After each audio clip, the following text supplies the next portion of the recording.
ॐ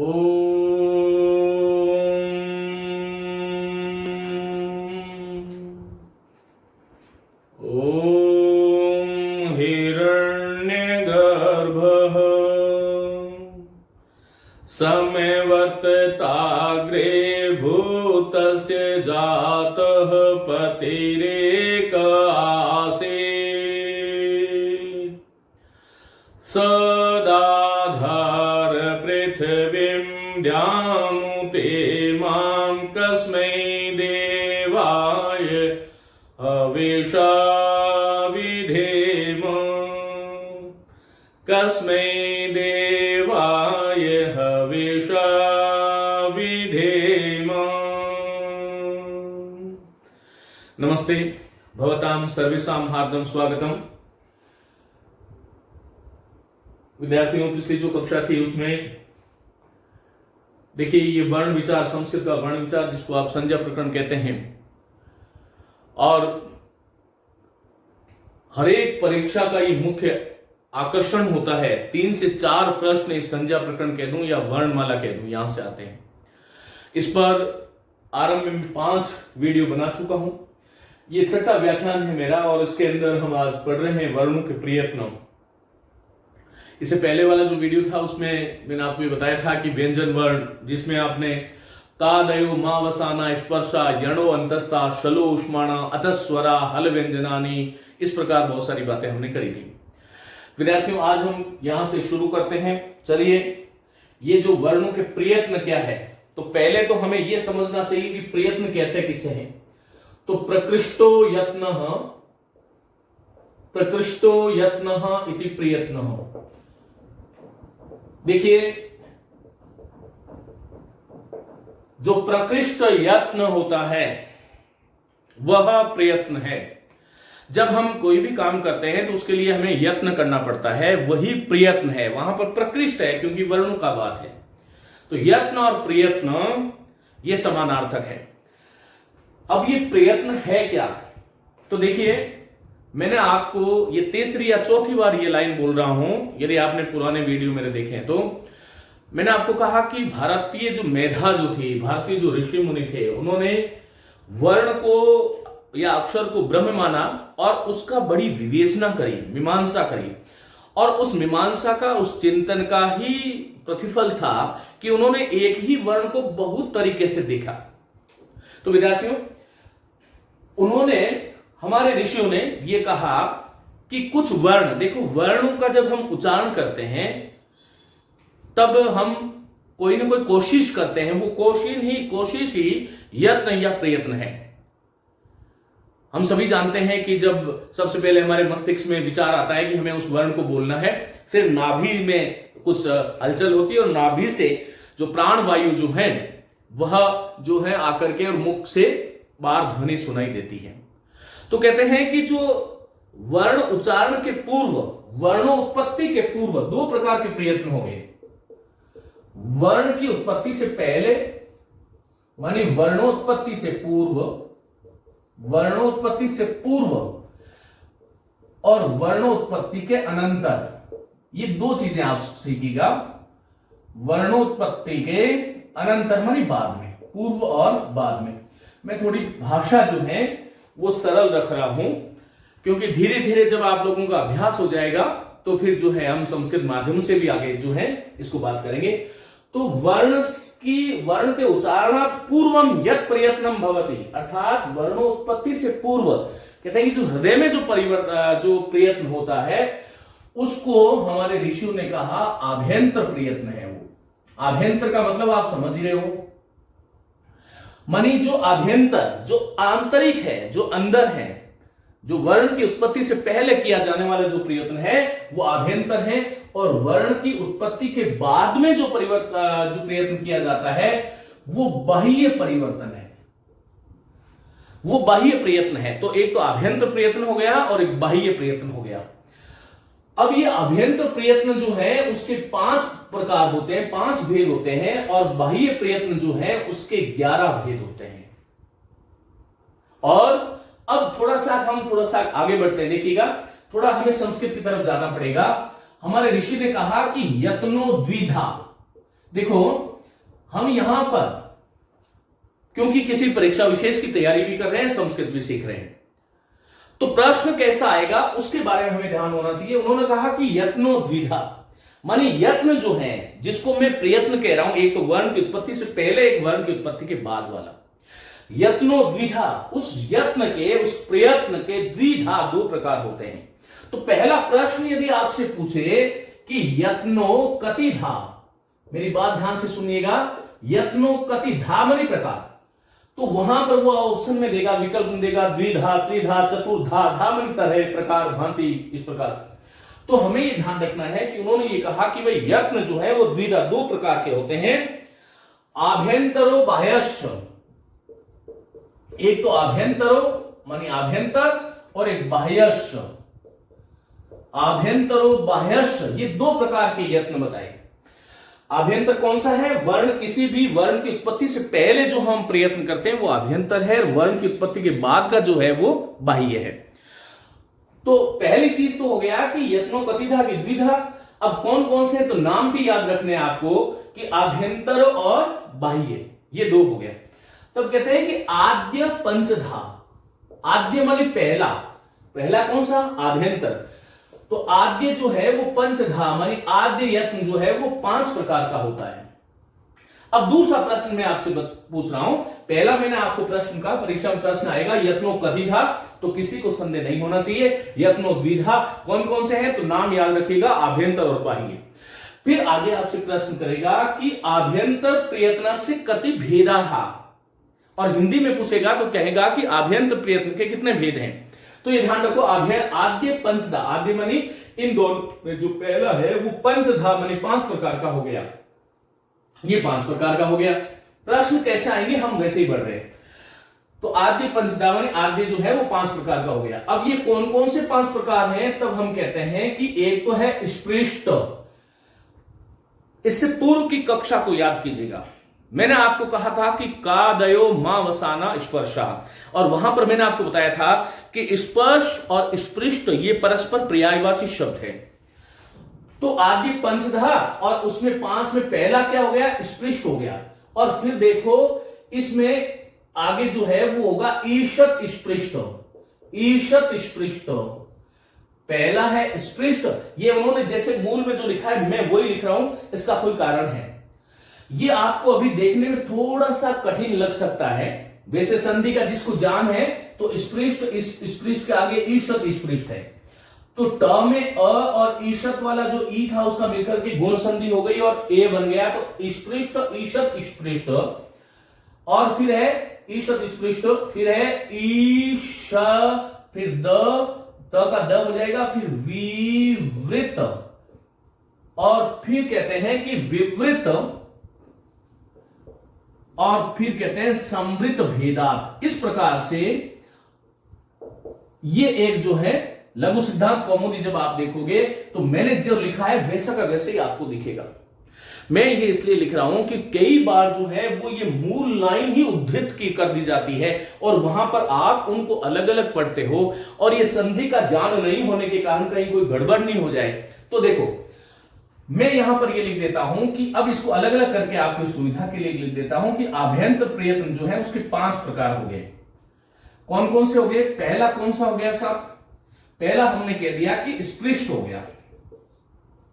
फिर हमने कौन सा कहा कि ईशत स्पृष्ट हो गया। फिर हमने क्या कहा कि ईशत विवृत हो गया। ईशत, आप चाहें तो मैं अलग अलग लिख देता हूं इसको, ईशत और विवृत। देखो ये द में व है तो ये विवृत इस तरह से, ईशद विवृत। यहां पर मूल शब्द तो त है, देखो यहां पर ईशद क्यों नहीं हुआ? क्योंकि आगे स आया है, और यहां पर संधि नियमों पर ईशद का अर्थ होता है थोड़ा, तो ये जो त जो था वो व के कारण द बन गया और ये शब्द क्या बना? ईशद विवृत। तो ये कितने हो गए बोलो? एकम द्वे त्रीणि, और चौथा क्या है बोलो? विवृत। और 5वां जो प्रयत्न है आभ्यंतर वो है समृत। अब हम इसको समझ लेते हैं। जो मैंने ये देखो अलग अलग करके जो यहां पर लिखे हैं वही मूल है। मूल को मैंने अलग अलग जब कर दिया, स्पृष्ट, फिर ईशत स्पृष्ट, फिर देखो ट में ए मिला तो ईषत विवृत, फिर विवृत और समृद्ध भेदार, और इसके 5 भेद कर दिए। मैं वापस वहां जा रहा हूं। यत्नो कपिधा, तो आपका उत्तर होना चाहिए द्विधा। कौन कौन से हैं कि आभ्यंतर और बाह्य। फिर आपसे प्रश्न करेगा कि आभ्यंतर यत्न से कति भेदा, तो पंचभेदा, या आभ्यंतर यत्नो कतिधा, तो पंचधा। अब आपसे ऐसा प्रश्न आ सकता है कि निम्नांकितेषु विकल्पेषु कस्मिन् विकल्पे आभ्यंतर प्रयत्न नास्ति। मेरी बात आप समझ रहे होंगे। आपसे प्रश्न ऐसा किया जा सकता है कि आभ्यंतर प्रयत्न में से निम्न विकल्पों में से किस विकल्प में आभ्यंतर प्रयत्न नहीं है, इसलिए इनका नाम याद रखना पड़ेगा। है कुछ नहीं, स्पृश का मतलब स्पर्श दिमाग में जो है व्यवस्थित कर लीजिएगा। फिर आगे ईषत जोड़ दो, ईषत मानी थोड़ा, थोड़ा स्पृश। फिर आगे विवृत हो गया, ईषत विवृत। फिर इसमें से एक मिला दो विवृत, और एक ये नया आ गया समृद्ध। अब हम देखिएगा, अब इसको स्पष्ट करते हुए हमारे ऋषि ने कहा कि स्पृष्ट प्रयत्नम, स्पृष्ट प्रयत्नम स्पर्शानाम। जो स्पृष्ट प्रयत्न होता है, स्पृष्ट का अर्थ होता है मित्रों स्पर्श होना। देखिए, जब भी किसी हम वर्ण का उच्चारण करते हैं तो हमारी जिह्वा मुख के किसी न किसी अवयव को, मानी उच्चारण अवयव को स्पर्श करती है, और उसी का नाम स्पृष्ट है। पूर्व की कक्षा याद कीजिएगा, मैंने आपको कहा था स्पृश और स्पर्श जो है एक ही बात है दोनों में, और वो कह रहे हैं कि स्पृष्ट प्रयत्नम स्पर्शानाम। और फिर मैंने वहां पर बताया था कि कादयो मावसाना स्पर्शा, माने जिसके क आदि में है और म जिसके अंत में है उसको हम क्या बोलेंगे, स्पर्श बोलेंगे। तो स्पृष्ट प्रयत्न कितने वर्णों का हो गया जी, 25 वर्णों का हो गया। मानी क से लेकर के ये देखो कादयो मावसाना, ये प्रश्न भी आ सकता है कि कादयो मावसाना, और आगे आपसे रिक्त स्थान की पूर्ति करा सकते हैं, तो स्पर्शा याद रखना, कादयो मावसाना स्पर्शा। तो ये हो गया। फिर कहते हैं कि ईषत स्पृष्ट, ईषत का मतलब थोड़ा, स्पृष्ट मानी स्पर्श होना, ईषत मानी थोड़ा स्पृश होना, ईषत विवृत मानी जिह्वा जब थोड़ी सी दूर हो जाती है तब ईषत विवृत व्यंजनों का उच्चारण होता है। विवृत मानी थोड़ा सा पूरी जिह्वा जहां पर है पूरी दूर हो जाती है। विवृत का अर्थ वैसे खुला हुआ होता है, और समृद्ध मानी लगभग बंद होता है। तो इस तरह से हमें ध्यान रखना है। तो ईषत स्पृष्ट को यहां पर देखिए, ईषत स्पृष्ट के लिए कहा कि ईषत स्पृष्टम अंतस्थानाम, अंतस्थ वर्ण जो है उनका ईषत स्पृष्ट होता है। अब आपसे प्रश्न ये आ सकता है कि य व र ल इनमें से कोई एक वर्ण दे दिया, और आपसे ये पूछेगा कि भाई इनका कौन सा आभ्यंतर प्रयत्न है, तो ईषत स्पृष्ट है, ये ध्यान रखना, य व र ल। क्यों बोला? अंतस्थ किसको बोलते हैं हम? यण को। और यण प्रत्याहार में कितने वर्ण आते हैं? 4। कौन कौन से आते हैं? य व र और ल। तो ईषत स्पृष्टम अंतस्थानम, ईषत स्पृष्ट जो है वो अंतस्थों का है। और फिर कहते हैं कि ईषद विवृतम ऊष्माणाम, ईषद ये वी व्री त म, फिर ये ऊष्मा नाम, ऊष्माणाम। ऊष्म कौन से वर्ण होते हैं हम सभी जानते हैं, ये पढ़ चुके हैं हम। शला ऊष्माण, आप लोगों को हम बता चुके हैं। शला ऊष्माण मानी शल प्रत्याहार में आने वाले जो वर्ण है वो ऊष्म वर्ण है। ये कौन कौन से? ये रहे आपके श स और ह। ये जो 4 वर्ण है इनको ईषद विवृत कहते हैं। यहां पर मैं एक और बात बताना चाह रहा हूं आपको। ये जो मैं आपको पढ़ा रहा हूं ये लघु सिद्धांत कौमुदी के अनुसार पढ़ा रहा हूं। मैंने पिछली क्लास में भी ये बात करी थी कि एक लघु सिद्धांत कौमुदी और एक सिद्धांत कौमुदी, ये दोनों अलग अलग रूप से पाठ्यक्रम में है। लेकिन आपके जो पाठ्यक्रम में आमतौर पर 99% जो है हम लघु सिद्धांत कौमुदी की बात करते हैं, सिद्धांत कौमुदी की नहीं। सिद्धांत कौमुदी में ईषद विवृत नामक भेद नहीं माना गया। उन्होंने यत्न के 4 यत्नों चतुर्धा 4 प्रकार मान लिए। कौन कौन से? स्पृष्ट, ईषद स्पृष्ट, ईषद विवृत, स्पृष्ट, ईषद स्पृष्ट, विवृत और समृद्ध।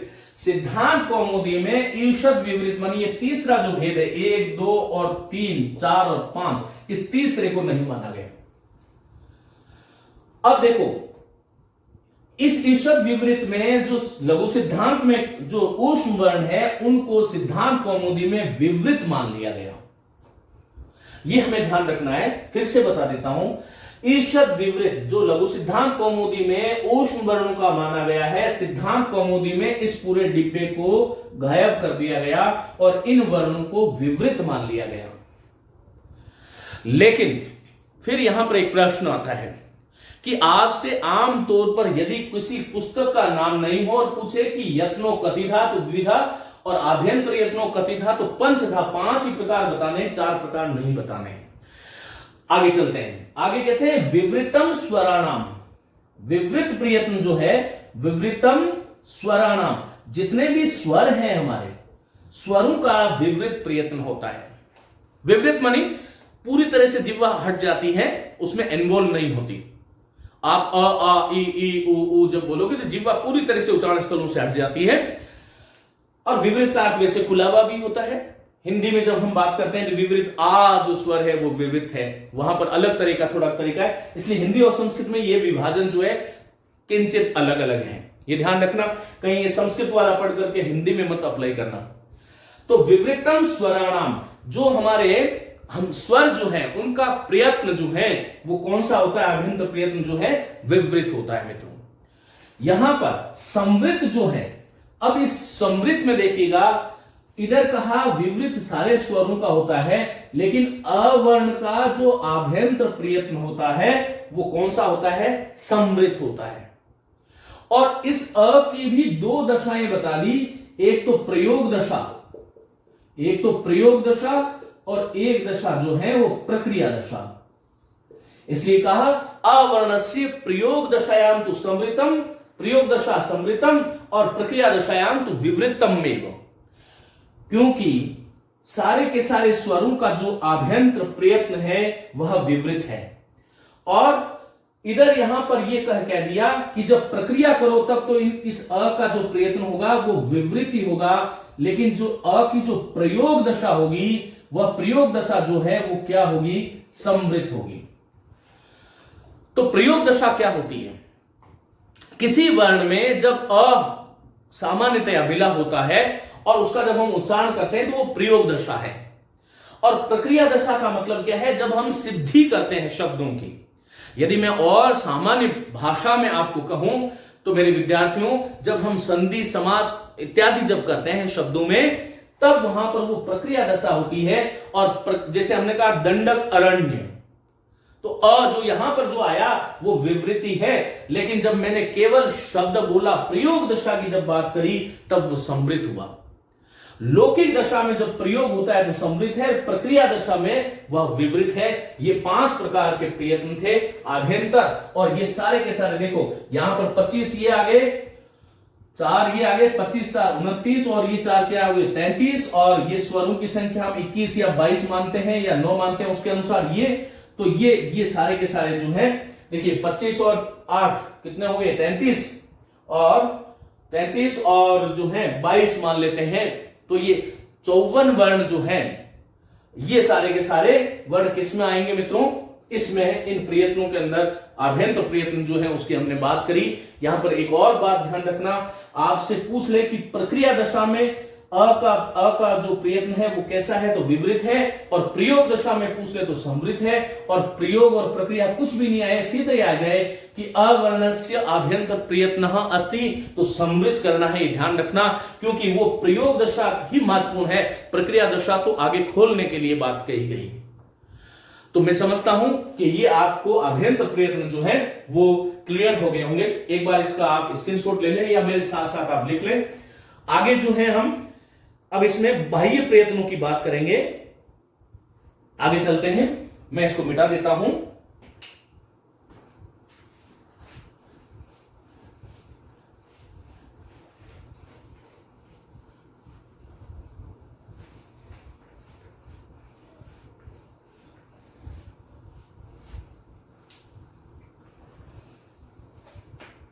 फिर कहते हैं कि बाह्य यत्नस्तु, बाह्य यत्नस्तु व एकादशधा, ये संधि करके मैंने लिख दिया है। इसको यदि आप खोल करके लिखोगे तो ये बहुत सिंपल है। देखो ये बाह्य शब्द आ गया, फिर यहां पर यत्न आ गया, फिर यहां पर तू मानी तो, और फिर एकादश 11 को कहते हैं, और धा उसका प्रकार बता रहा है। और इसको जब मिला दोगे तो ऐसी शक्ल वाला एक शब्द बन जाएगा बाह्य यत्नस्तु एकादश धा, माने 11 प्रकार के होते हैं। यदा वयम संस्कृतम पठामः चेत संदेह जानम अत्यावश्यकम वर्तते इति ध्यातव्यम। ये ध्यान रखिएगा। यदि देखो अत्र यत्न इत्यस्य शब्दस्य परे किम अस्ति, विसर्गः अस्ति, और विसर्गस्य किम अभवत्, अत्र स तकारे उ अस्ति, अनन्तरम अच अस्ति, इको यणचि इत्यनेन सूत्रेण त हलन्त अभवत्, तकारे य उकार आसीत्, अत्यस्य स्थाने व अभवत्, एकादश वाला जो ए था उसमें मिल गया तो शब्द बन गया एकादश, त्वेकादश। तो बाह्य यत्नस त्वेकादश था। अब वो 11 प्रकार है।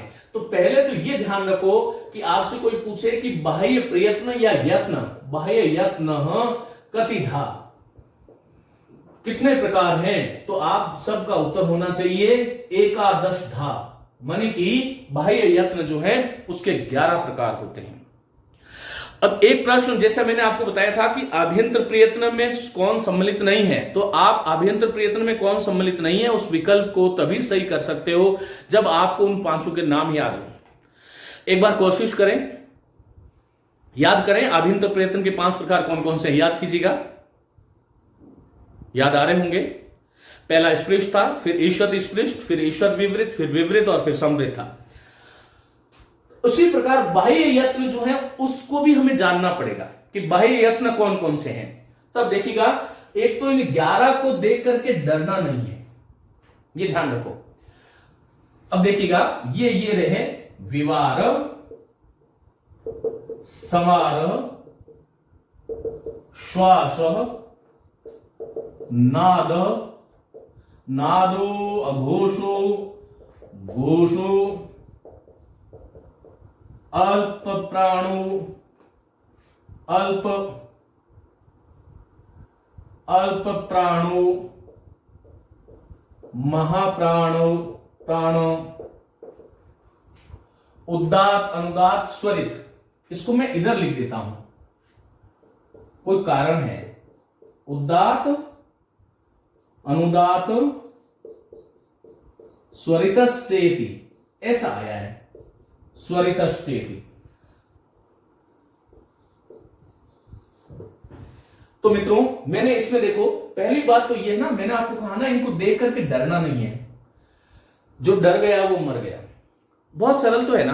देखो, इसमें अल्प्राण, अघोष और अघोष हम पढ़ते ही हैं सदैव। अल्प्राण और महाप्राण की बात हमारे सदैव आती है। ये उदात्त, अनुदात्त और स्वरित, ये जो बाह्य प्रयत्न है ये स्वरों के होते हैं, और ये मैं आपको पढ़ा चुका हूं। उच्चैर उदात्तः, नीचैर अनुदात्तः, समाहार स्वरित, तो 3 तो निकल गए आपके ये। फिर क्या रहा, अघोष और घोष याद कर लो। फिर क्या रहा, अल्प्राण और महाप्राण। पीछे बचा ही क्या है, विवार, संवार, श्वास और नाद।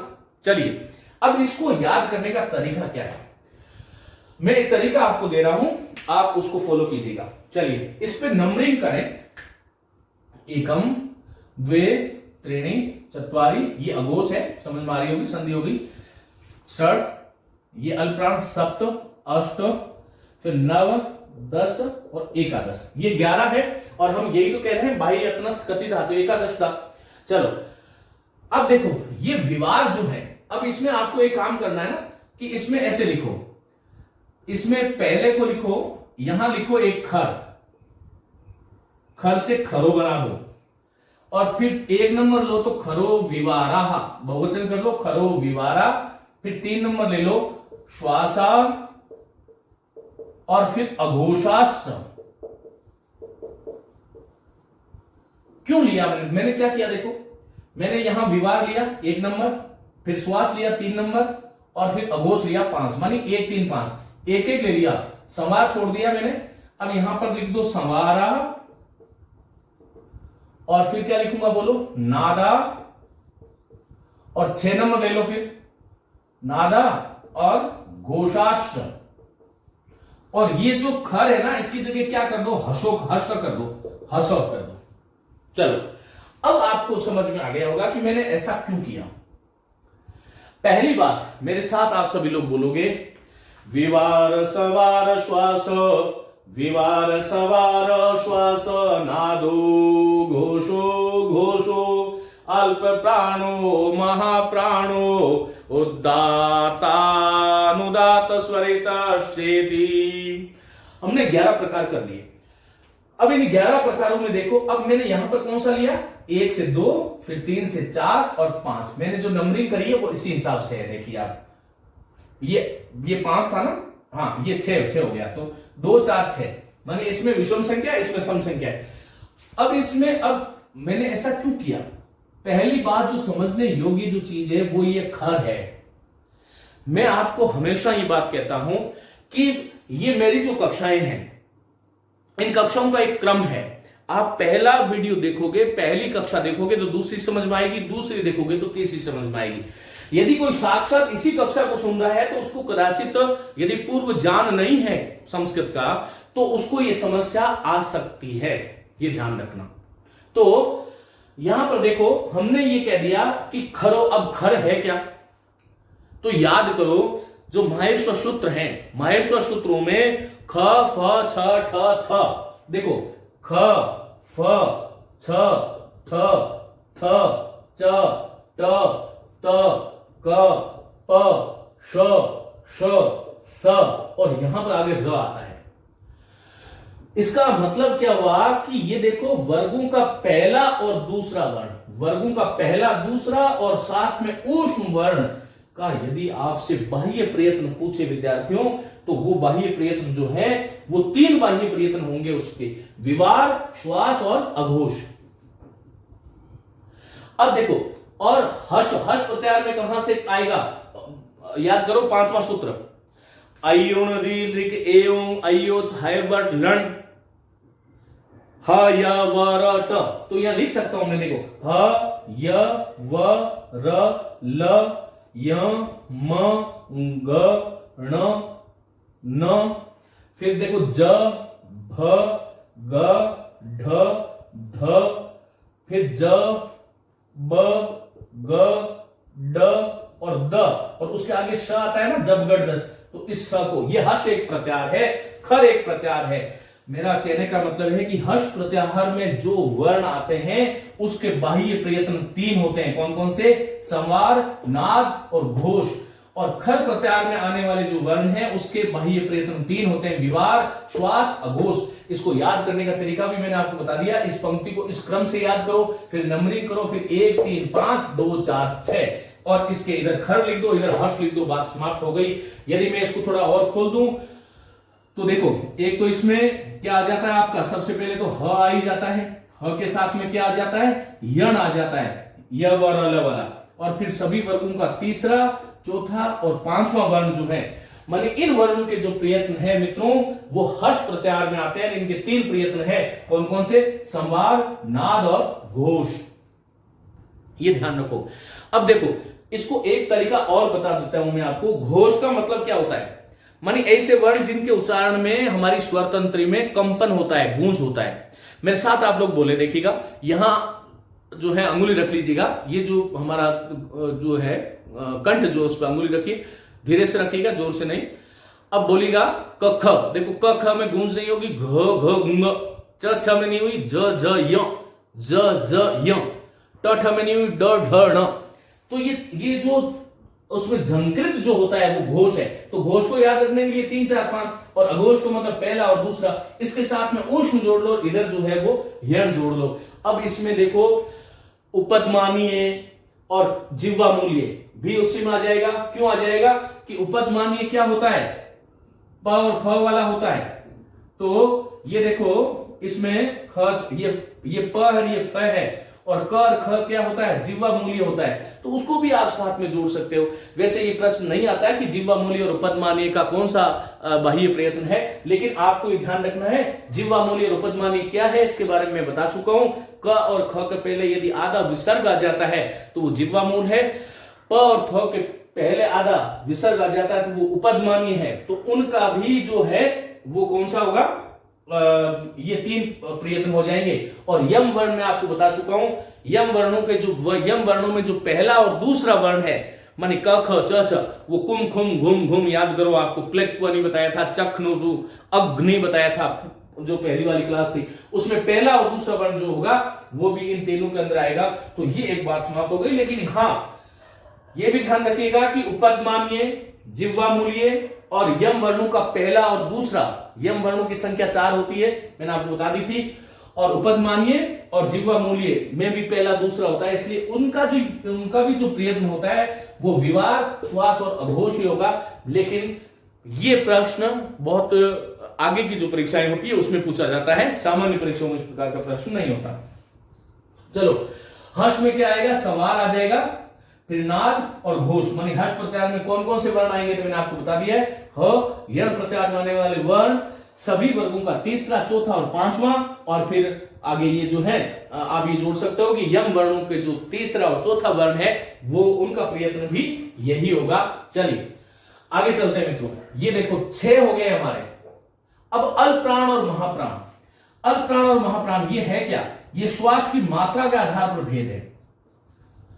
श्वास की मात्रा मानी जब हम व्यंजनों को बोलते हैं या वर्णों को बोलते हैं तो कुछ वर्ण ऐसे होते हैं जिसमें श्वास की कम मात्रा होती है, जिसमें श्वास की कम मात्रा लगती है, मानी कम मात्रा का जिसमें प्रयोग होता है वो अल्पप्राण है, और जिसमें ज्यादा का होता है वो महाप्राण है। मानी प्राण की वायु अधिक है तो वो महाप्राण है, और कम है तो यदि कम प्राण की आवश्यकता पड़ती है तो वो अल्पप्राण है, और यदि ज्यादा की पड़ती है, अधिक प्राण की आवश्यकता होती है उच्चारण करते समय, तो उसको हम व्याकरण में क्या बोलते हैं, बोलो, महाप्राण बोलते हैं।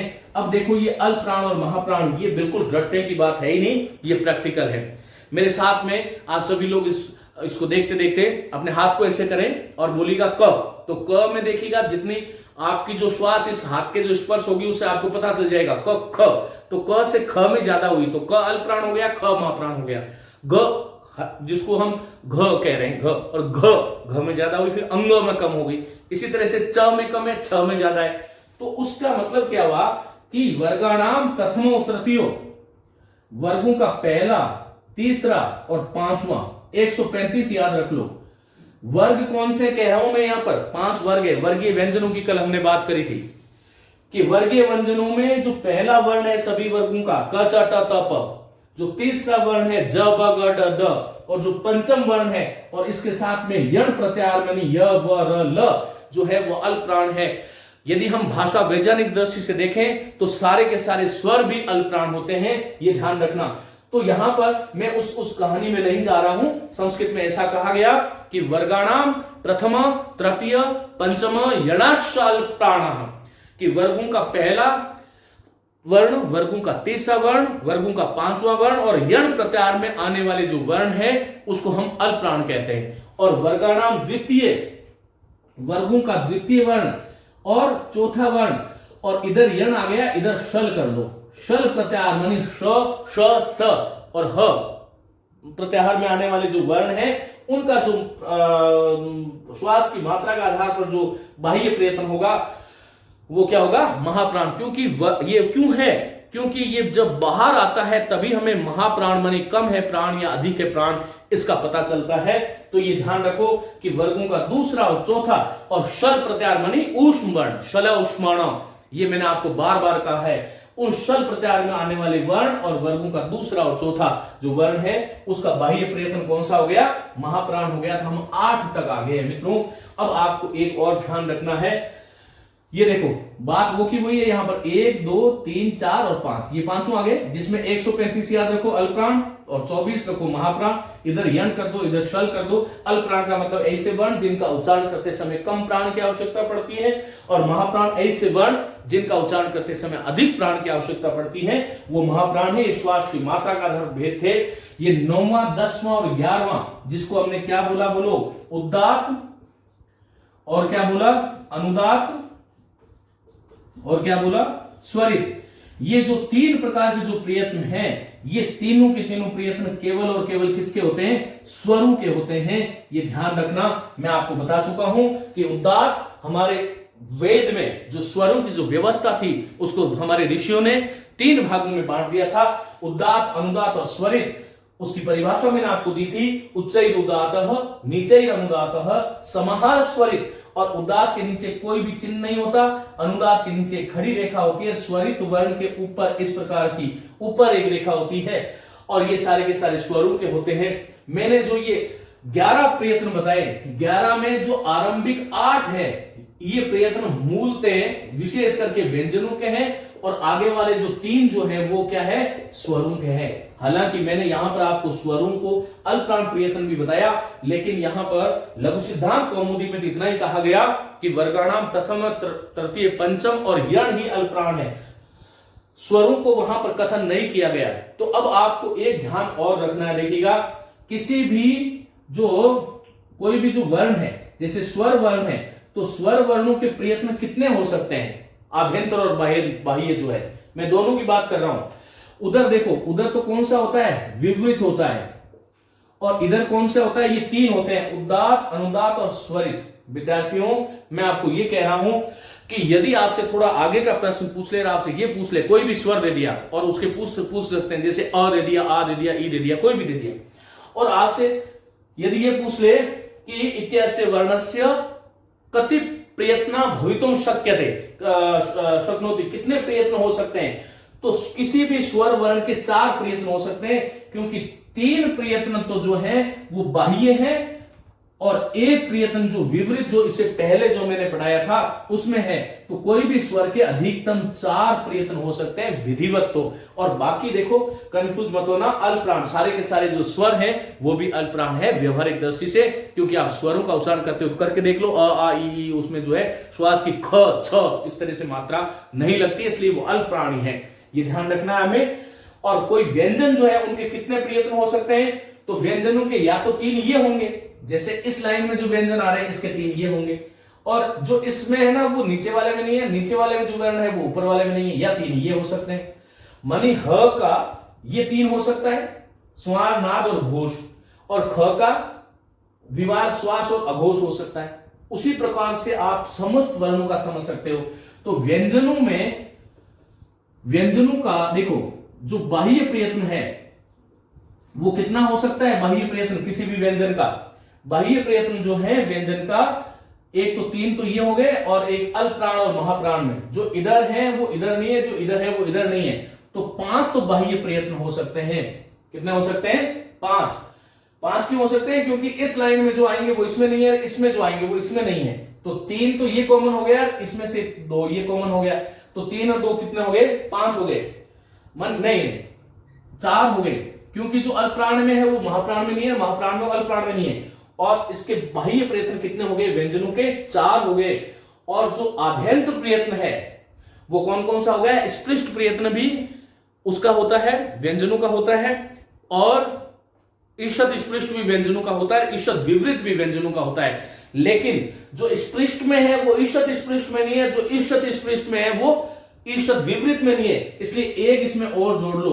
तो व्यंजनों के किसी भी व्यंजन के 5 बाह्य प्रयत्न, 5 कुल प्रयत्न हो सकते हैं, और किसी भी स्वर के कुल 4 प्रयत्न हो सकते हैं, आभ्यंतर और बाह्य जो है वो मिला करके। तो ये जो कक्षा थी, मैं उम्मीद करता हूं कि इसमें किसी प्रकार की कोई भ्रांति आपको नहीं रही है। ये जो मैंने चीज बताई है इसको थोड़ा सा हमें ऐसे समझना है कि आभ्यंतर प्रयत्न स्वरों का कौन सा होता है, केवल विवृत होता है, और स्वरों के बाह्य प्रयत्न 3 होते हैं, तो 3 और 1 को जोड़ दोगे तो कुल प्रयत्न जो है किसी भी स्वर का कितने होंगे, 4। और व्यंजन के बाह्य जो है वो 4 हो सकते हैं, एक उधर से कोई भी एक उधर हो जाएगा, और इधर से 4 में से कोई एक होगा, तो यहां पर 4 और 1 5, मानी कुल मिलाकर के व्यंजनों के 5 प्रयत्न हो सकते हैं, और स्वरों के 4 प्रयत्न हो सकते हैं। और इसी के साथ मैं आज की कक्षा जो है समाप्त करता हूं। धन्यवाद।